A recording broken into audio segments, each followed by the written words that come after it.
한국판 뉴딜 정책 있잖아요. 뉴딜 정책의 최적 궁합. 최적지보다는 최적 궁합. 궁합이 딱 떨어진다 이거예요. 어디가? 새만금이 어쩜 그렇게 궁합이 딱 떨어질까? 이제 한국판 뉴딜이 이제 필요한 이유에 대해서 제가 설명을 하게 되면 제가 얘기하는 건 아니고요. 이번 정책에 대한 부분들. 자, 저성장 소득 양극화가 심화가 되고 있다. 이런 부분들. 그러니까 뭐냐면 이번에 코로나19 이후로 상당히 경제가 많이 어려워졌죠. 그죠? 어려워지고 있고 그다음에 빈부의 격차가 더욱더 벌어지고 있는 그런 상황이잖아요. 그러니까 이런 부분들을 해결하기 위해서도 그렇고 그다음에 경기 침체가 심하다. 지금 현재. 그리고 글로벌 경제 선도를 위한 국가 발전 전략 차원에서라도 이번에 한국판 뉴딜 정책을 필요성이 대두가 되었다라고 말씀을 좀 드릴 수가 있는 겁니다. 그래서 선도 국가로 도약하는 대전환이 필요하다. 그러니까 한마디로 되게 중요한 거예요. 선도 국가 대전환. 한마디로 말해서 우리나라가 이 세상을 이끌고 가겠다 이거예요. 이제는. 여태까지는 뒤만 쫓아다녔다라고 하면 이번 계기를 통해서 우리나라가 앞으로 전면적으로 어떻습니까? 나서겠다라고 얘기를 하는 거죠. 이 부분들이. 그래서 지금 이제 한국판 뉴딜 정책의 뭐 간단한 이제 구조를 보게 되면 여기에 다 나와요. 어제 정책 방향부터 해가지고 뭐 추진 과제, 뭐 비전에 대한 얘기 이게 다 나오고 있는데 지금 내용을 비전을 보게 되면은 선도국가로 도약하는 대한민국으로 대전환. 추격형 경제, 그러니까 우리가 맨날 추격을 했잖아요. 쫓아갔잖아요. 그러니까 추격형 경제에서 어떤 경제로? 선도형 경제로. 그쵸? 탄소 의존 경제에서, 이거는 뭡니까? 탄소 의존, 이거는 어떻습니까? 오염물질이 발생을 하잖아요. 이런 경제에서 저탄소 경제로. 그 다음에 항상 문재인 정권이 지금 얘기하고 있는 게 뭡니까? 불평등 사회가 아니라 어떤 사회입니까? 포용사회. 그쵸? 국가가 국민을 포용하는 그런 사회. 이렇게 가는 것이 이번에 그 비전으로 제시를 했다라고 보시면 되고, 그 다음에 2+1 정책 방향을 보게 되면 디지털 뉴딜과 그 다음에 그린 뉴딜 그리고 사회 안전망을 강화를 시켜주는 겁니다. 그래서 사람 중심 포용 국가를 기반으로 하겠다 이분들이. 그러니까 이 세 가지 그린 뉴딜, 디지털 뉴딜, 그린 뉴딜, 그 다음에 안정망을 이제 구축을 하겠다 하는 과정 속에서 재정 투자가 이루어지고 그 다음에 제도적인 개선을 통해서 어떻습니까? 추진을 해 나가겠다라고 말씀을 좀 드릴 수가 있겠어요. 그런 과정 속에서 지금 현재 진행하고 있는 과제들이 있는데 대표적인 과제가 한 10가지가 있어요. 10가지를 3가지로 부류로 나누게 되면 디지털 뉴딜, 그 다음에 디지털 그린 융복합, 그 다음에 그린 뉴딜. 이 3가지로 해서 그러니까 한마디로 말해서 디지털 뉴딜과 그린 뉴딜이 있는데 이거는 어떻습니까? 플러스를 시킨 거죠. 그래서 이 10가지에 대한 이제 이 주제를 가지고 앞으로 대한민국은 이 산업을 중심으로 해서 끌고 갈 거예요. 이분들이. 그래서 첫 번째는 데이터 댐을 만들겠다. 지금 여기서 말하는 데이터 댐은 뭐냐면 여러분들 이거 댐이 있잖아요. 댐에 뭘 가둡니까? 물을 가두죠? 그쵸? 물을 가두는데 여기다가 물을 가두는 게 뭡니까? 이게 데이터예요. 데이터하고 여기 댐 있잖아요. 댐을 갖다가 어떻습니까? 때로는 이제 방류하기도 하고 왜냐면 밑에서 이 데이터를 쓰려면 이 물을 갖다가 때로는 방류를 시켜줘야 되잖아요. 방류를 시켜줘가지고 옛날에는 저수지가 그 기능을 했었는데 요즘에는 댐이 구성을 하죠. 데이터를 갖다가 흘려주면은 이에 맞는 데이터를 갖다가 적용을 해서 어떻습니까? 많은 기업들이 활용을 할 수 있게끔. 알겠어요? 그래서 데이터 댐이라는 얘기는 그런 의미를 가지고 있다 보셔야 돼요. 이분들이. 그래서 정부에서 데이터를 관리를 하는데 적절하게 기업에 맞춤형 데이터를 갖다가 제공해주겠다. 이 부분들이. 그래서 이런 어떤 데이터 댐과 그 다음에 두 번째 뭐 지능형 정부, 그 다음에 스마트 의료 인프라. 그러니까 지능형 정부는 이제 앞으로는 모든 것을 AI를 기반으로 해서 많은 정책이 나오고 그걸 정책을 기반으로 해서 모든 시스템을 갖다가 이런 식으로 다 바꾸겠다는 거예요. 이 부분들이. 그리고 세 번째는 스마트 의료 인프라. 이거 되게 중요하죠. 이거는 왜냐하면 이제 코로나19 이후로 이제 대면에서 의료 활동하는 거 점점점 좀 어려워지잖아요. 이분들이. 그래서 간염 경로가 있고 간염 의료가 있기 때문에 이제는 아까 얘기했던 대로 스마트 의료기관을 따로 만들게 되는 겁니다. 지금은 이제 병원 있잖아요. 서울대병원 있고 어디 병원이 있는데 따로 스마트 의료병원을 신설을 하게 되어서 우리가 어떻습니까? 화상을 통해서 우리가 어떻습니까? 우리가 이제는 그 처방을 받게 되는 거야. 여러분들이. 거기서 이제는 집에다가 뭐 혈압계 갖다 놓고 그 다음에 얼굴 갖다 놓고 그 다음에 여러분들이 뭐뭐 안 좋다 그러면 그쪽에서 어떻습니까? 그 의사 선생님이 처방을 해줄 거 아니에요.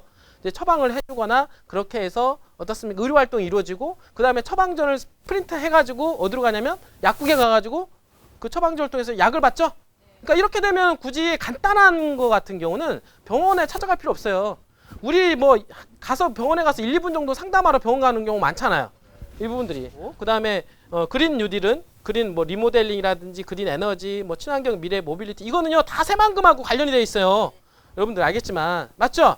그다음에 뉴디지털과 그다음에 그린 뉴딜하고 짬뽕이 되는 게 디지털 그린 융복합인데 그 첫 번째로는 그린 스마트 스쿨. 요즘에 스마트 스쿨 있잖아요. 요즘에 학교 안 가요. 저희 애가 4학년이거든요. 11살 4학년인데 큰애가 일주일에 한 번밖에 안 갑니다. 지금 일주일에 한 번 가요. 일주일에 한 번 가는데 그것도 4학년에 반 학생이 30명인데 30명이 다 오는 게 아니라 그 중에서 9명씩 돌아가면서 와요. 그러니까 한 반에 9명씩 이제 어떻습니까? 하루 종일도 아니죠. 한 4시간 정도 교육을 하나요? 이제 이런 식으로. 그리고 지금 보면은 우리나라 이제 교육 시스템이 다 오프라인 위주로 되어 있잖아요.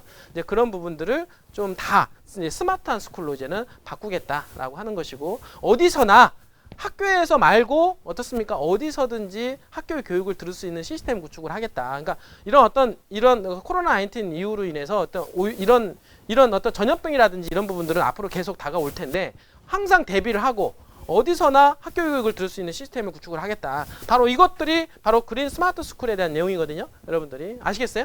여러분들. 그리고 그다음에 디지털 트윈.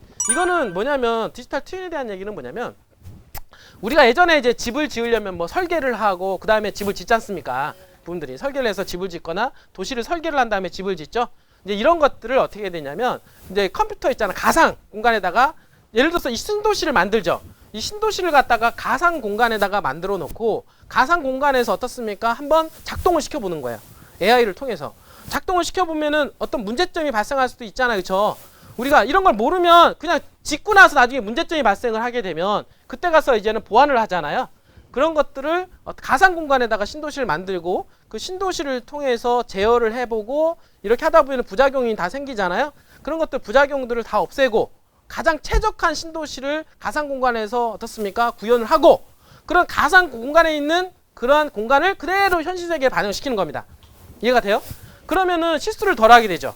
여러분들이. 그래서 그 안에서 가상 공간에서 만든 그대로 갖다가 어떻게 바로 현실 세계에다 적용을 시키는 기술.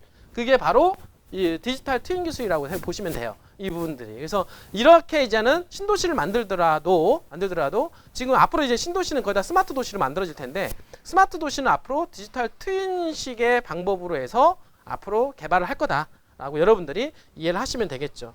그 다음에 국민 안전, SOC 디지털화, 그 다음에 스마트 그린 산단, 요즘에는 어떻습니까? 공장 같은 경우도 다 이제 스마트하게 여러분들이 예전에 가가지고 인간이 다 들어가서 제조하고 다 했었는데 이제 공장으로 만들고 AI 인공지능 시스템을 통해서 어떻습니까? 컨트롤하고 이런 것들이 다 그거예요. 여러분들이 그린 산단. 그리고 스마트 도시, 스마트 산단 이런 것들 얘기하는데 앞으로는 제가 보기에는 일자리가 많이 없어질 것 같다는 생각이 들어요. 그러니까 오히려 물론 이런 걸 통해서 많은 일자리가 나오긴 하지만 그 일자리가 어떻습니까? 여기에서 일하는 사람들은 좀 퀄리티가 높은 사람들이란 말이에요. 많이 배워야 되죠. 그죠?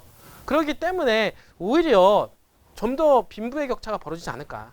부분들이. 응? 똑똑한 사람들은 일자리가 많이 나오지만 그렇지 않은 사람들한테는 일자리가 부족한 시대.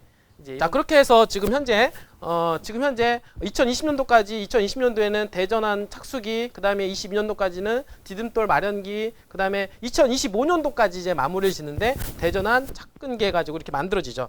부분들이. 그래서 지금 보면은 디지털 뉴딜에는 총 사업비가 58조 원과 일자리가 90만 개 정도 창출 예정이고 그다음에 그린 뉴딜 73조 원과 65만.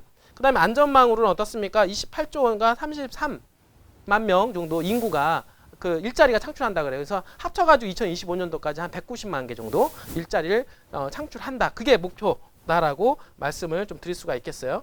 분들이. 그래서 지금 제가 말씀을 드렸던 이 부분들이 여기 지금 나온 거예요. 지금 현재 2025년까지 총 160조 원 정도 드리는데 국비 114조 원과 그리고 이제는 민자로 이제 투자가 이루어지고요. 그 다음에 일자리가 190만 개 정도 창출이 되는 겁니다. 대단하죠, 그죠? 일단은 이 목표는 대단해요. 이제 이대로 되느냐가 문제죠, 그죠? 이분들이. 그래서 이런 한국판 뉴딜 정책은 아까 얘기했던 대로 디지털 뉴딜과 그린 뉴딜 이 부분들이. 그래서 디지털 뉴딜에는 아까 얘기했던 대로 제가 다 얘기했죠, 이런 부분들은. 이런 부분들과 그다음에 사회 안전망을 더욱더 강화를 시키겠다. 라고 얘기를 하고요. 그 분야별로 일자리 창출과 금액에 대한 부분들은 그림으로 그려졌다라고 보시면 됩니다. 그래서 그 디지털 뉴딜로는 지금 보시면 DNA 생태계를 강화시키겠다라고 하는 이 소개 내용들이 쭉 있어요. 뭐 5G AI 기능, 기능형 정부, 뭐 K 사이버 방역 체계 구축 뭐 이런 어떤 부가적인 내용이고 아까 얘기했던 대로 교육 인프라 디지털 전환, 초중고의 디지털 기반 교육 인프라를 조성을 하겠다. 전국 대학교 직업훈련기관 온라인 교육을 더욱더 강화시키겠다. 다 그러니까 비대면 교육이죠, 그죠? 지금 현재. 그래서 이런 교육들을 오프라인이 아니라 비대면 교육으로 이제는 다 전환될 가능성이 높고요. 비대면 산업 육성을 하는데 스마트 의료, 돌봄 의료, 그다음에 중소기업 원격 근무. 이제 앞으로는 재택근무화가 현실화가 될 겁니다. 그래서 재택근무를 한 40% 정도까지 끌어올린다 그래요. 집에서 일하는 사람 말고 집에서 일하는 사람 40%. 그럼 이걸 잘 생각을 해보면 이제 앞으로 이 사무실 있잖아요. 강남에 있는 사무실이 많이 돌까? 남아돌까? 안 남아돌까? 많이 남아돌 가능성이 높죠. 맞죠, 그죠? 이 사무실 못 채워질 거예요, 이분들이. 이제 재택근무로 다 전환이 되면 사무실은 다 평평 비일 거고 사무실이 비게 되면 어떻습니까? 이 건물값들이 떨어지겠죠? 앞으로 빌딩이 좋은 게 아니에요. 빌딩이 잘 생각해봐야 돼요. 이 빌딩은 거기다 사무실 특히 있는 빌딩들, 사무실을 많이 포진하고 있는 그런 빌딩 값들은 나중에 오히려 이런 비대면 업무라든지 이런 디지털 산업으로 전환이 돼버리면 오히려 가격이 폭락할 수도 있다. 그리고 디지털은 어떻습니까? 모든 것을 영역을 분개를 시켜요. 왜냐하면 굳이 디지털, 그러니까 사이버 세상에서 일을 하는 거기 때문에 이렇게 역세권에 있는 빌딩에서 일할 필요가 없어요. 임대료 비싼 데서. 맞잖아요. 그러니까 임대료가 비싼 역세권 주변에 있는 건물들이 오히려 떨어질 수도 있어요. 특히 이제 너무 비싼 동네들. 이런 데는 오히려 떨어질 수도 있다. 이렇게 보시면 되고, 뭐 SOC, 뭐 디지털화, 이런 부분들 이렇게 해서 이루어지고 있다라고 보시면 되죠. 그래서 그린 뉴딜로는 도시공간 생활 인프라 녹색 전환, 저탄소 분산형 에너지 확산, 녹색 산업 혁신 생태계 구축 뭐 이렇게 이루어지겠다. 근데 여기서 지금 보셔야 될 게 전기차, 수소차, 그린 모빌리티 보급 확대를 하겠다. 이거거든요. 지금 보니까 전기차 승용 버스 화물 전기차를 113만 대를 보급을 하겠다. 이거 2025년도까지. 이제 앞으로 있잖아요. 이제는 전기차 세상이 되는 거야. 여러분들. 그 다음에 여기 수소차, 그쵸? 수소차도 20만 대까지 보급을 하겠다. 이제 앞으로는 이런 어떤 내연기관, 그러니까 휘발유를 떼는 이런 것들은 점점점 줄어들죠. 줄어들고 앞으로는 이제 친환경 자동차인 전기차, 수소 자동차. 엄청나게 이 패러다임이 바뀌는 겁니다. 왜냐하면 지금까지 다 휘발유 자동차였는데 휘발유 자동차는요, 지금 빨리빨리 이제 없애갈 거예요. 이 부분들이. 그래서 대체로 하는 게 전기차하고 수소차로 대체를 할 겁니다. 이 부분들이. 이 시장이 또 어마어마하죠. 이 시장이. 맞잖아요. 이 시장이 어마어마한 겁니다. 그러니까 자동차 시장도 지금은 약간 침체기에 올 수도 있겠지만 이런 전기차로 완전히 수소차로 변환이 되고 있는 시장이기 때문에 그 시장 엄청나다. 이분들이. 그러니까 그 생각을 하시면 될 것 같습니다. 그러니까 안전망 강화로서는 지금 전국민 대상 요즘에 뭐 고용 안정망을 구축을 하겠다. 뭐 얘기하잖아요. 그렇죠? 전 국민을 뭐 고용보험을 들게끔 하겠다. 뭐 이런 얘기 하고 있는데 어쨌든 이런 것들은 다 돈이 많이 들어가는 일이기 때문에 어떤 장기적으로는 필요한 일이긴 하지만은 현실적으로는 지금은 어려운 부분이 있죠. 이분들이. 또 어쨌든 간에 정부에서는 사회적인 안정망을 강화하기 위해서 이런 노력을 한다라는 거예요. 그 다음에 고용보험 사각지대에 있는 생활 고용 안정을 좀 지원하겠다. 부분들이. 그리고 디지털 그린 인재 양성을 하고 그다음에 직업 훈련 체계로 그다음에 취약계층의 디지털 접근성을 좀 더 강화를 시키겠다. 이런 내용들을 국가에서 좀 더 지원을 해주겠다라고 하는 것이죠. 이분들이. 그래서 사람에 투자하겠다.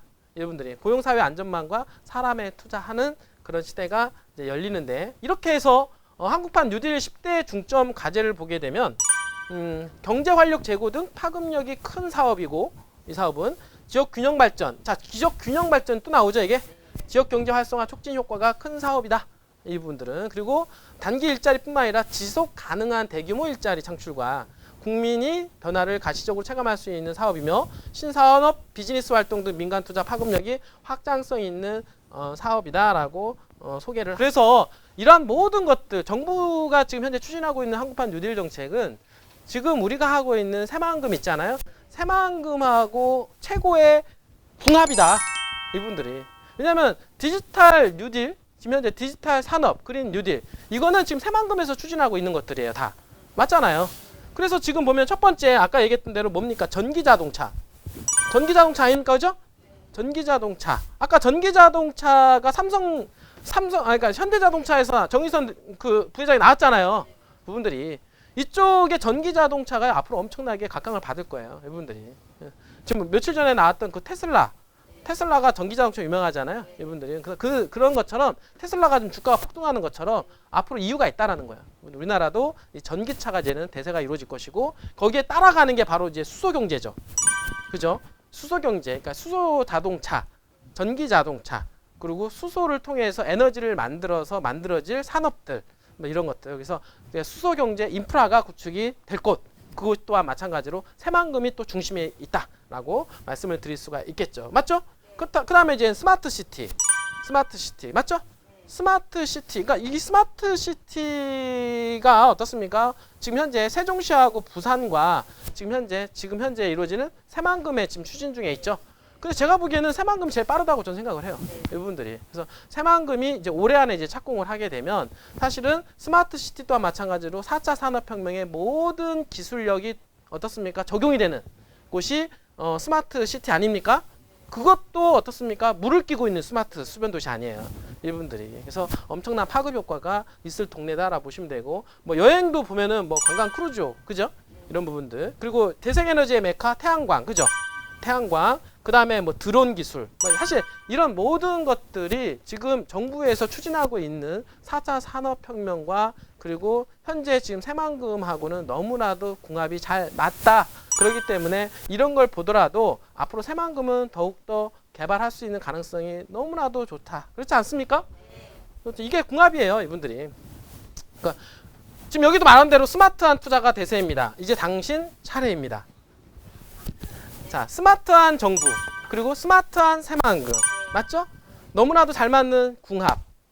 새만금은 앞으로 대한민국 10년, 20년, 30년 후를 대한민국을 이끌 선도 경제를 이끌 곳이 새만금이다 라고 여러분들한테 말씀을 좀 다시 한번 드려보도록 할게요. 이분들.